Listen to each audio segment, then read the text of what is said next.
Dungeon ni Dai o Motomeru no wa Machigaiteru no Daro ka? Is an anime series based on a light novel series titled with the intent of not requiring people to perform the ever-arduous task of reading a synopsis in order to figure out what it's about. If that doesn't describe it well enough, perhaps the English title, Is It Wrong to Try to Pick Up Girls in a Dungeon?, will suffice for accurately informing the layman of what the selling point of this title is. Of course, there's many other complications that compose this work, but I thought it would be best to inform you of what it's trying to sell itself as first, since this is what drew the fans in and probably what it's going to be basing itself under for the most part. Anyways, there's lots of ways that this show can be compared to other titles, so it's probably a good idea to start with those.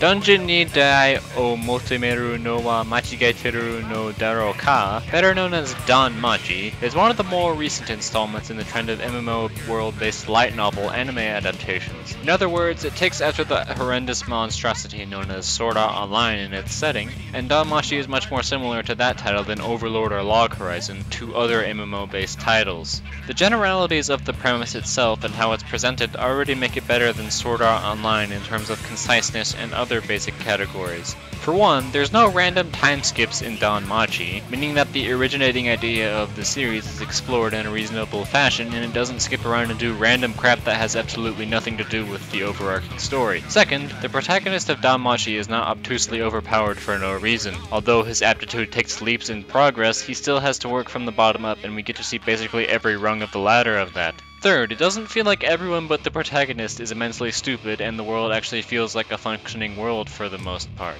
This is a big deal because in Sword Art Online I got the idea that Reki Kawahara actually had no idea how a real MMO worked nor how a real world worked. Of course, since the flaws Sword Art Online has are so glaring, it makes it quite easy to not be as awful as it, so it isn't all that amazing that DanMachi managed to succeed where Sword Art Online failed, at least in the mentioned fields.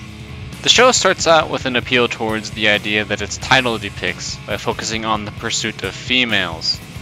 I'd have to say, there's few things that annoy me more than types of stories that promote women as being some kind of cherished resource and or promote becoming involved with members of the opposite sex just because they exist or because they're physically attractive, not because of any sort of bond or mental interest. Since this is exactly what the show does from the beginning, I was expecting it to go towards the whole "it's what's on the inside that matters" sort of approach. Though the series is certainly not over as of this writing, the anime only sort of went in that direction, staying with its whole slightly sexist behavior for most of the show.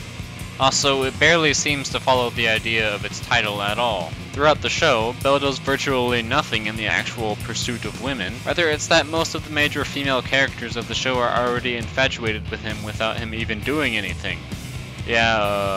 I think this show fits into the dumb wish fulfillment category pretty well, as it also has quite a few scenes that showcase the fact that practically every female in the land is infatuated with Belle. This is perplexing considering that the title implies that things wouldn't just be handed to the protagonist from the start. The first episode is largely a bunch of subtle exposition, but with one particular scene that really irked me. This scene is the one where the wolf dude is poking fun at our hero, all the while explaining the situation of why a minotaur attacked Belle in quite specific detail. He makes fun of Belle so much while he doesn't know that he's there, to the point at which it feels like cheap victimization and not like something a real person would say. I mean, if you're going to talk bad about someone, it's most likely that you're not going to go on about it for that long, and that you're not going to specifically draw attention to the very doubt that the person you're making fun of is experiencing at that moment. Episode 3 rolls around and then another weird thing happens. We get some insight into Belle's past and how he doesn't want to lose another person in his life suddenly, right at the moment that that flashback was relevant to him wanting to protect Hestia. First of all, this flashback is never relevant for the rest of the show. Second of all, there was no allusion to this flashback at all prior to this moment, so we have every reason to believe it was something the author thought up specifically for this moment and then never cared about afterwards. It's awfully puzzling and annoying that they couldn't have had this detail of Belle's past said before, perhaps at the beginning of the show, so as to make this feel less suddenly implemented. The action scene in this episode is outstanding, as it not only feels like it's very difficult for Belle to fight the enemy he faces, but the animation and overall movement of the scene makes it feel very tense and weighty. This contrasts to scenes such as the Obi-Wan vs. Anakin fight in Star Wars Episode 3, or most of the action in Sword Art Online, in that it gives off the feeling that every movement of both Belle and his enemy is important, and not just a bunch of inane swinging undertaking that ultimately amounts to nothing. Once Bell finally defeats his enemy, it feels like he deserved it, and it's thanks to the directing that it was able to present the impact that it does. In episode 4, we get introduced to Lady Ruka, a small supporter type adventurer who just happens to be getting bullied at the moment she meets Bell. It seems to be a recurring thing in this show for people to be victimized or bullied by random people we know nothing about, and all of the people doing the bullying happen to be male, of course, because we all know that women are incapable of being mean, right?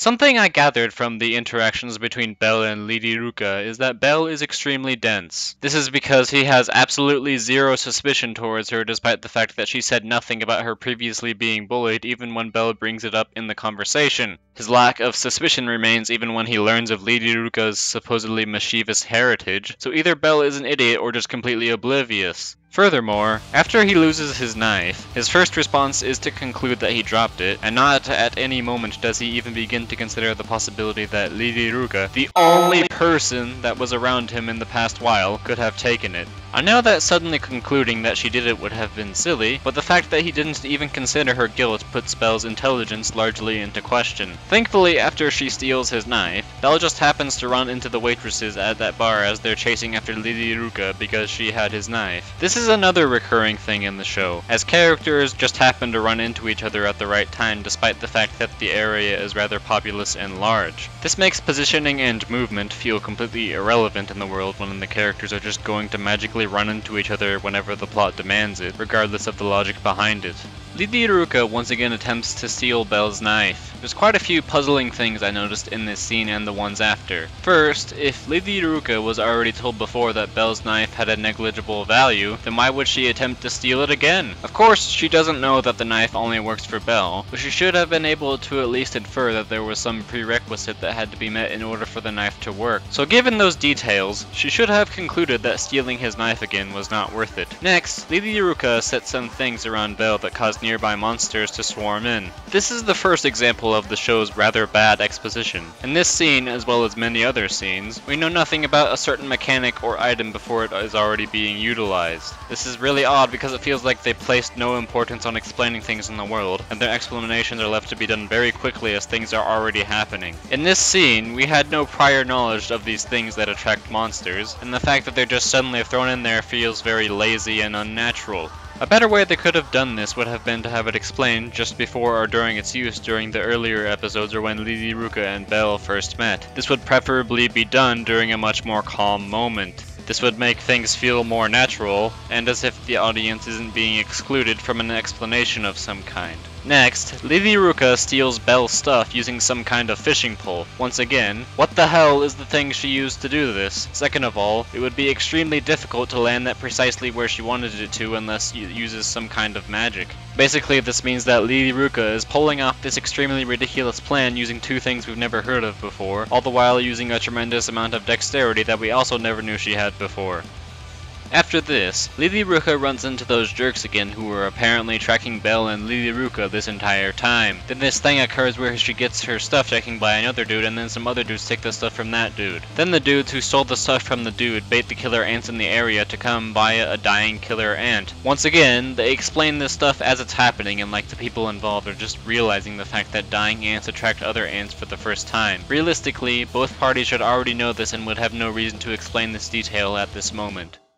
In episode 7, Bell begins training with eyes. I thought this was a rather good way to show progress of some kind in the show. The show's pretty good action takes another shape in this episode as we get to see the actual strategies and mindsets that come into characters' minds as they're fighting, and how they might go about showing their expertise. This adds a layer of depth to what's going on, as it means that the characters have to assess situations appropriately and think like an actual human being in order to win instead of them winning with no apparent reason as to how they won.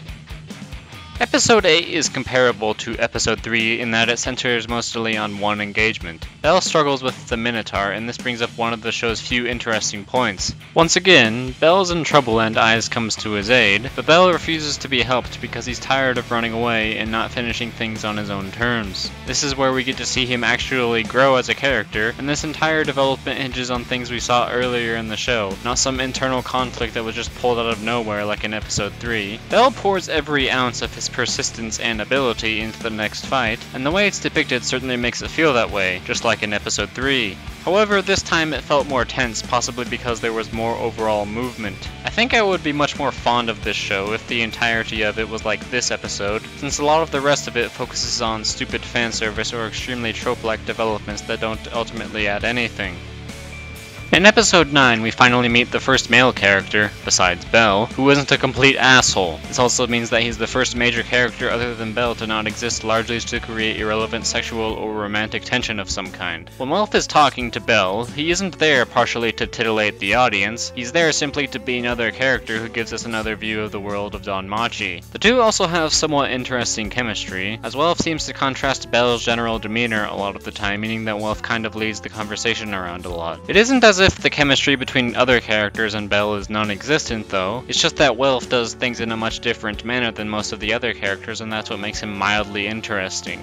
Then there's this entire subplot thing centering on Welf's refusal to make magical weapons. He explains that he does this because magic weapons can't become part of a person because they have a short existence and because they give the user a sort of artificial power. In theory, this theme can have a place in the story, but it's so poorly put across it hardly has any strength to it. This is because we knew next to nothing about magic weapons prior to Welf's entrance into the show, and nobody was really using one except Lady Ruka. Also, this extrapolation about magic weapons doesn't go anywhere significant, but I'm guessing that it will go somewhere in the supposed second season. There just isn't enough prior knowledge about magic weapons given to the audience for them to properly grasp Welf's thoughts on it, and this is what makes this theme feel totally detached from everything else that's going on. The last 4 episodes of the show are essentially one arc that follows Belle's party on their first venture into the dungeon's midsection. By this point, it seems like Belle's power is going out of control and is exponentially rising for no apparent reason.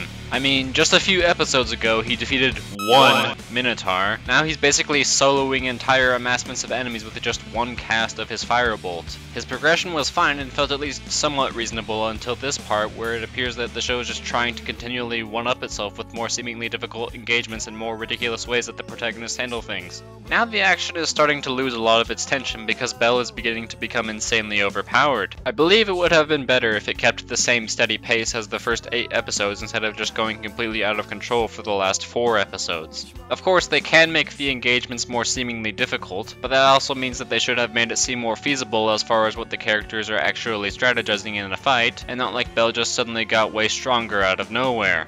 In this arc, more things start to crop up that don't make sense. The first of these things deals with the fact that there are safe zones in the dungeon. For whatever reason, Belle had no idea that these zones existed prior to us knowing about them, which is weird because you'd think that he would know crucial information such as this beforehand. Furthermore, you'd think that this would be common knowledge which was spread via word of mouth at this point, so there's no reason for him to not know this. Next, they keep the monsters away at one part by using a scent bag to drive them away with the stench. It is first introduced in the middle of its use with no foreshadowing once again. This show proves time and time again that it cannot properly exposit a lot of its world's major and minor elements. Later on, the 3 adventurers escape to the safe zone only to run into Eyes, who just happens to be in the right place at the right time for, what is it, the 5th time now? Well, I haven't kept track, but what I do know is that her appearances in the story feel so convenient that I'm beginning to wonder if Eyes is some kind of space-shifting wizard. Soon we learn that there is a village that exists within the safe zone of the dungeon, but our main characters knew nothing of its existence prior to this moment. I'm getting kind of tired of pointing at repeat offender incidents in this show, but it still remains that it wouldn't make any sense for our adventurers to not know this. Even if people tried to keep it a secret, it's still pretty much inevitable that things such as this will become common knowledge eventually, since people are bound to tell other people about these things. The show gives no indication that people are trying to keep secrets anyway, so there's no reason to believe that that's the case. Another thing about this village is that I can't understand how it could possibly sustain itself while being quite far away from the main settlement of the area. As far as what we're told, there's no food source in the area because the monsters turn to dust when they die, so unless someone is constantly bringing supplies to this village from the main settlement, then their persistent living there is virtually impossible. And we know that bringing supplies there would be very difficult because the people would have to go through extremely dangerous obstacles to bring things to the village, and nobody would choose to risk their life constantly like that if they didn't have to. One of the last characters to get introduced in the show is Hermes. He seems to have an interest in Bell because of his achievements, and wants to get involved with him in order to do some task that we are never given knowledge of. You'd think that with how strongly he seeks out Bell, he would have tried to do some serious talk with him as soon as possible. Well, the exact opposite of that happens, as the first time that he and Bell are alone, Hermes decides to place Bell into a cliche peeking on the women while they're bathing situation. Seriously, what the hell? Not only does this scene feel completely out of place, but it also stagnates the story progression with some completely irrelevant, seemingly out of character dilemma. Also, gods such as Hermes and Hestia are not supposed to go into the dungeon, but we are never told why they aren't supposed to. You'd think that that would be important, but I guess someone decided otherwise. Even with this rule, there seems to be absolutely zero consequence or enforcement for the gods going into the dungeon. They can walk in just like anyone else, even though you'd think that it would be possible for guards or a magic barrier or something to be there to prevent them from going in. If there's nothing done to enforce a rule other than the rule itself, then how would the governing body expect the rule to be followed in the least bit? This rule is not even mentioned ever again by the time Hestia and Hermes make it into the dungeon, as nobody seems to care or even allude to the fact that they're breaking the rules. So basically this whole gods can't go into the dungeon thing is either a red herring or it actually becomes more important later on in the series. These inconsistencies in the world of DanMachi continually add up and make me wonder how the hell the world the characters live in actually functions. There's quite a few complications involving major parts of the world that never get any explanation as to why they exist or what their goal is. Why is there a massive tower full of monsters in the middle of the city? Who put it there? How is it regulated? Who made the monsters? Why do they magically respawn? All of these things would be easy to explain if DanMachi were a virtual world setting like Log Horizon or Sword Art Online. The world of DanMachi contains similar elements as those titles, but DanMachi is supposedly set in a real world. This means that it has to explain why each of these game-like functions exist because they were supposedly not put there by a game developer. Even if these things were given some brief explanation such as, "They have always been there," then that would suffice because that would mean the characters knew just as much as the viewer does, thus eliminating this whole issue. But then why would so many people risk their lives to be an adventurer when there's no reason to do so rather than to earn money? Since there's much safer jobs in the area, you'd think that barely anyone would want to be an adventurer. So unless there's some kind of overall motive for the dungeon other than money, or there was some explanation as far as how many adventurers there are relative to normal workers, then this means it's difficult to see how the world actually functions. As a whole, Dungeon ni Dei o Motomeru no wa Mashigaiteru no Daro ka exceeded my expectations of it in a few parts, but it's ultimately no more than an anime involving dumb wish fulfillment and tired cliches otherwise. If it weren't for its bad exposition, out-of-place fan service, nonsensical nature, random plot developments, and its general tendency to piss me off with its appeal, then I suppose I would have liked it. But don't get me wrong, it still does a few things well, such as its action, some of its character interactions, and its progression, but all of those things are too overshadowed by the negatives in order to be anything that special.